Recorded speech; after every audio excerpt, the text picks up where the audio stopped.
2021 சட்டமன்ற தேர்தல் ஒரு முக்கியமான தேர்தல்.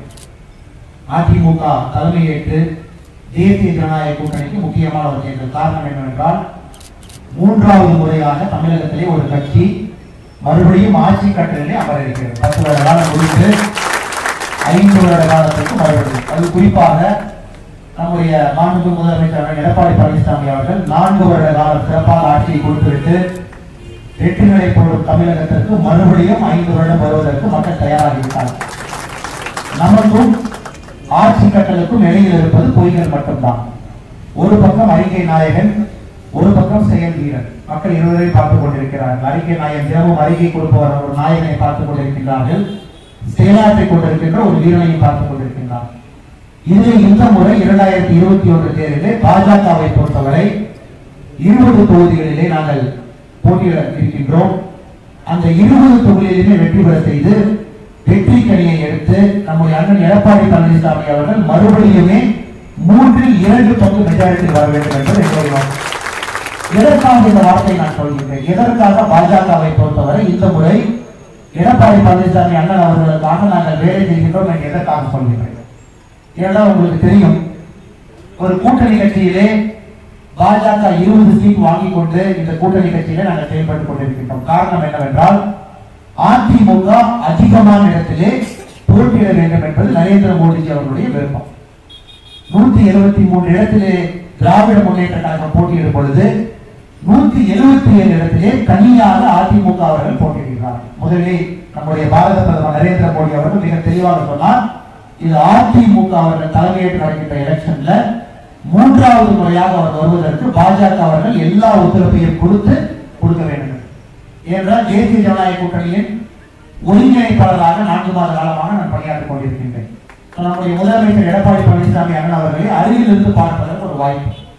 நம்மை போன்ற சாதாரண மனிதர்கள், விவசாயத்தை நம்பி இருப்பவர்கள், மண்ணின் மனிதர்கள் ஒரு ஆட்சி கட்டளை நாம் அமர்த்துவோம் என்றால் எப்படி அவருடைய செயல்பாடுகள் இருக்கும்?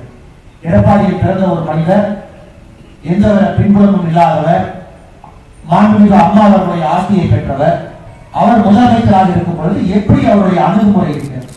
நாம் 4 வருட காலமாக பார்த்துக் கொண்டிருக்கின்றோம். ஜெயலலிதா அம்மையார் அவர்கள், மாண்புமிகு அம்மா புரட்சித் தலைவர் அவர்கள் சென்ற பின்பு அந்த இடத்தை திரும்ப நிரப்பி மக்களுடைய ஆதரவை பெற்றிருக்கின்றார். காரணம் என்னவென்றால், சாதாரண மண்ணிலே பிறந்த ஒரு மனிதன் மண்ணுக்கு விசுவாசமாக இருக்கின்றார். அதே போலதான் நீங்கள் என்னை நினைத்துக் கொள்ள வேண்டும். அரவக்குறிச்சியிலே ஒரு கிராமத்திலே பிறந்து ஆண்டவர் கொடுத்த வாய்ப்பினிலே ஒரு இன்ஜினியரிங்கோ MBO படித்த பின்பு 10 வருட காலம் கர்நாடகத்திலே IPS ஆபீசராக சேவை செய்த பின்பு எனக்கு ஏற்பட்ட ஒரு எழுச்சியால் கைலாஷ் மானசரோவர் 2018 கைலாயம் சென்றிருந்த போது எனக்கு ஏற்பட்ட ஒரு எழுச்சியினால் திரும்பவும் வந்து மக்கள் சேவை அடிப்படையில் ஒரு மாற்றத்தை கொண்டு வர வேண்டும் என்று நினைத்து வீத லீடர்ஸ் என்கின்ற சமுதாய அமைப்பை ஏற்படுத்தி வேலாயுதம் ஆலயம், நம்முடைய அரவக்குறிச்சி, நம்முடைய தென்னிலை பகுதியிலே நம்முடைய அமைப்பு செயல்பட்டுக் கொண்டிருக்கின்றோம். காலத்தின் சூழ்நிலை, ஆண்டவனின் கட்டளை, நான் அரசியலுக்கு வர வேண்டிய ஒரு நிர்பந்தம். அரசியலுக்கு வந்து எனக்கு பிடித்த தலைவர் நரேந்திர மோடி அவருடன் பயனாற்ற வேண்டும் என்று அவர்கள் நான் செயல்படுத்த. ஏனென்றால் நரேந்திர மோடி அவர்கள் எவ்வளவு பெரிய தலைவர் என்றால், நம்ம எல்லாத்துக்குமே தெரியும். இந்த மனிதன் வந்த பின்பு முதல்ல இந்தியர்களை எப்படி பார்த்தாங்க நமக்கு தெரியும். துபாய் போறீங்க, வேற இடத்துக்கு போனீங்கன்னா இந்தியனா உதாசீனம் பண்ணிடுவாங்க, சைட்ல போய் நின்றுக்காங்க. இப்ப நீங்க சமீபத்தில் யாராவது ஃபாரின் கண்ட்ரிக்கு போய் இந்தியான்னு சொல்லிப்பாங்க, உங்களுக்கு கிடைக்கிற மரியாதையை மட்டும் நீங்க பாருங்க. அது துபாய் மாதிரி ஒரு இன்டர்நேஷனல் ஏர்போர்ட்ல இந்தியாவுக்கு மட்டும் ஸ்பெஷல் கியூ போட்டு நமக்கு ஒரு பாஸ்போர்ட் அங்கீகாரம் கொடுத்துருக்காங்க. காரணம் என்னவென்றால், உலகத்துல ஒரு நாடு மிகப்பெரிய வல்லரசு நாடாக வருதுன்னா இந்திய நாடு மட்டும்தான், எந்த நாடு வராது. ஒன்று உலக மேப்ல நம்ம நாட்டை போட்டார். பட்டியிலிருந்து தொட்டி வரைக்கும் உள்ளூரில் இருக்கிற எல்லா மக்களுக்குமே மோடிஜி அவருடைய திட்டம் போய் செயல்படுத்திருக்கார். ஒரு சாதாரண மக்களுக்கு கேஸ் அடுப்பு இல்லாதவங்களுக்கு உஜ்வாலா திட்டத்தின் மூலமாக கேஸ் அடுப்பு உங்களுக்கு தெரியும். வீடு இல்லாதவங்களுக்கு 2021 ஜூலை முடியறதுக்குள்ள எல்லாருக்குமே இந்தியாவில் வீடுகளே யாரும் இருக்கக்கூடாது. ஜல்சக்தியின் ஒரு பஞ்சாயத்துமே நம்முடைய திட்டத்தை பார்த்தீங்கன்னா 2023 ஜூன் முடியறதுக்குள்ள ஒரு வீட்டுக்குமே வீட்டு வாசல்ல பைப்புல குடிநீர். ஒரு திட்டமே பார்த்தீங்கன்னா மோடிஜியை பொறுத்தவரை நேரத்தை வைப்பார். எங்களுடைய மாவட்ட தலைவர் அண்ணன் சிவசாமி அவர்கள் வந்திருக்கிறார், வரவேற்கிறேன். நம்முடைய மாண்புமிகு அமைச்சர் விஜயபாஸ்கரன் அவர்கள் வேட்புமனு தாக்கல் செய்வதற்காக சென்று கொண்டிருந்தால் அவர்களும் சென்று விட்டு வந்து கொண்டிருக்கிறார். ஜல்சக்தி மூலமாக ஒரு வீட்டுக்குமே பாத்தீங்கன்னா வீட்டு வாசல புரிதல். இந்த மாதிரி ஒரு திட்டத்தையுமே நேரம் காலத்தை போட்டு இந்த நேரத்துக்குள்ள முடிக்கிறோம். அப்படி அதே போல அரவக்குறிச்சிக்கு இன்னும் ஒரு 4 நாட்கள்ல எங்களுடைய மேனிபெஸ்டோ, எங்களுடைய தேர்தல் அறிக்கை வர இருக்கிறது. இந்த தேர்தல் அறிக்கையும் மோடிஜி அவர்களை எப்படி சொல்றாங்க அதே போலதான் தேர்தல் அறிக்கை. நாங்கள் எம்எல்ஏ வாங்கிய வரும்பொழுது 2021 டிசம்பருக்குள்ள என்ன பண்ணுவோம், 2022 டிசம்பருக்குள்ள என்ன பண்ணுவோம், 5 வருடத்துல என்ன பண்ணுவோம், எவ்வளவு பேருக்கு வேலை வாய்ப்பு உருவாக்கி கொடுப்போம். இந்த நீர் மேலாண்மை நம்ம பக்கம் பார்த்தீங்கன்னா ஒரு பக்கம் நொய்யல் இருக்குது, அமராவதி இருக்குது, கொரோனா இருக்குது, காவேரி இருக்குது. பட் எத்தனையோ பகுதியில் பார்த்தீங்கன்னா தண்ணி இல்லாம விவசாயம் கஷ்டப்பட்டு இருக்காங்க. அவங்களுக்கு என்ன பண்ணும், எத்தனை நாட்களுக்கும் அந்த வேலையை செய்து முடிப்போம் என்றும் நம்முடைய தேர்தல் அறிக்கை பார்த்தீங்கன்னா 4 அறிக்கையாக மட்டும்தான் இருக்கும். 6 மாதம் இது, 6 மாதம் இது, 1 வருடம் இது, 2 வருடம் இது. அந்த வேலையை செய்யவில்லை என்றால் 2026 சட்டமன்ற தேர்தலுக்கு எங்களுடைய கட்சி சார்பாக யாரும் போட்டி போட மாட்டோம். ஏன்னா இது நரேந்திர மோடி அவர்களுடைய அரசியல். சொன்னதை செய்வோம், செய்துவிட்டு தான் நாங்கள் அரசியல் கொள்வோம். அதுதான் அரவக்குறிச்சிக்கு எங்களுடைய வித்தியாசமான தேர்தல் அறிக்கை உங்கள் முன்னால் நாங்கள் சமர்ப்பிக்கிறோம். 2வது, அரவக்குறிச்சி என்றாலே தேர்தல் கமிஷன் எல்லா இடத்துலையுமே நமக்கு ஒரு கெட்ட பெயர். கெட்ட பெயரை உருவாக்கியவர் நாம் கிடையாது. கெட்ட பெயரை உருவாக்கியவர் ஒரே ஒரு மனிதர், செந்தில் பாலாஜி அவர்கள். காரணம் என்னவென்றால் அவர்களை பொறுத்தவரை அரசியல் என்றால் ஒரு பிம்பம். 100 ரூபாய் பணம் கொடுத்து வண்டியில 100 கணக்கா ஏற்றிட்டு வந்து வெயில் அவங்க இறக்கி விட்டு கிரவுண்ட் காட்டா மக்கள் ஓட்டு போடுவாங்க அப்படின்னு நினைக்கிற அரசியல் ஒரு பக்கம், அது பிம்பம் அரசியல். இன்னொரு பக்கம் அடிப்படையிலே மாற்றத்தை ஏற்படுத்தி ஒரு மனிதனுக்கு வேலை வாய்ப்பு இல்லாதவருக்கு வேலை வாய்ப்பு, நீர் இல்லாத விவசாயிக்கு நீர், ஒரு மனிதனுக்குமே அடிப்படையில் ஒரு மாற்றத்தை ஏற்படுத்தி அரசியலை கொண்டு வர வேண்டும் என்று நினைக்கக்கூடியது அண்ணா திராவிட முன்னேற்ற கழகமும் பாஜகவும் எங்களுடைய தேசிய ஜனநாயக கூட்டணி தான். மக்கள் முன்னால் இருப்பது 2 ஆப்ஷன்.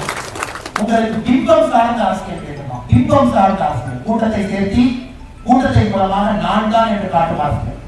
ஓட்டு போட்டீங்கன்னா 2000, ஓட்டு போட்டுட்டு அடுத்த நாள் ஒரு பக்கம் போகாம இருந்தா 2000, இந்த அரசியல் கேட்குமா?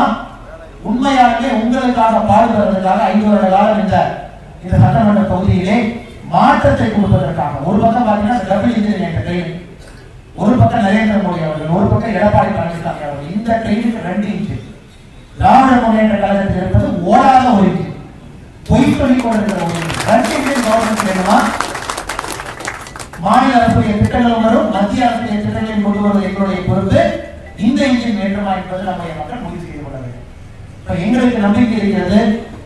அரவக்குறிச்சி எவ்வளவு பெரிய ஒரு ஊர் என்றால் நம்முடைய தீரன் சின்னமலை அவர்கள் 1797 வந்து வெள்ளையர்களை எதிர்த்து சண்டை போடும் போது சங்ககிரி கோட்டையிலேயோ ஓடா நிலையிலேயோ கோயம்புத்தூர் பக்கத்தில் சண்டை போடும் பொழுது அவர்களுக்கு தேவையான படை உபகரணங்கள், வாள், கேடயம் எல்லாத்தையுமே அரவக்குறிச்சியில நம்ம அண்ணன் பேரில் இருக்கக்கூடிய சின்ன தம்பி பெரிய தம்பி அவங்க செஞ்சு தீரன் சின்னமலை அவர்களுக்கு அமைச்சாங்க. அதனாலதான் கொங்கு பகுதியில் மிக முக்கியமான பகுதி அரவக்குறிச்சி. ஏனென்றால் தீரன் சின்னமலைக்கு போர் செய்யக்கூடிய உபகரணங்களை கொடுத்தது இந்த ஊர். அப்படிப்பட்ட ஊரை வந்து 2000 ரூபாய் என்று பேர் சொல்லக்கூடிய ஊராக மாற்றி இருக்கிறார்கள். அதை நாம் உடைக்க வேண்டும். இது ஒரு மனிதனுக்கும் ஏற்பட்ட அவமானம் என்பது என்னுடைய தாழ்மையான கருத்து.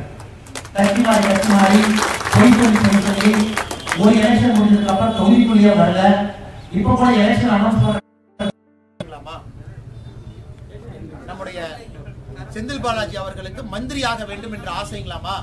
அரவக்குறிச்சி வாஸ்து பிரகாரம் நீங்க ஜெயிக்கிறவங்க மந்திரியாக முடியாதுங்களாமா? அதான் கரூருக்கு போயிட்டாங்க. ஒரு நெருங்கிய நண்பர் ஒரு தகவல் சொன்னார்.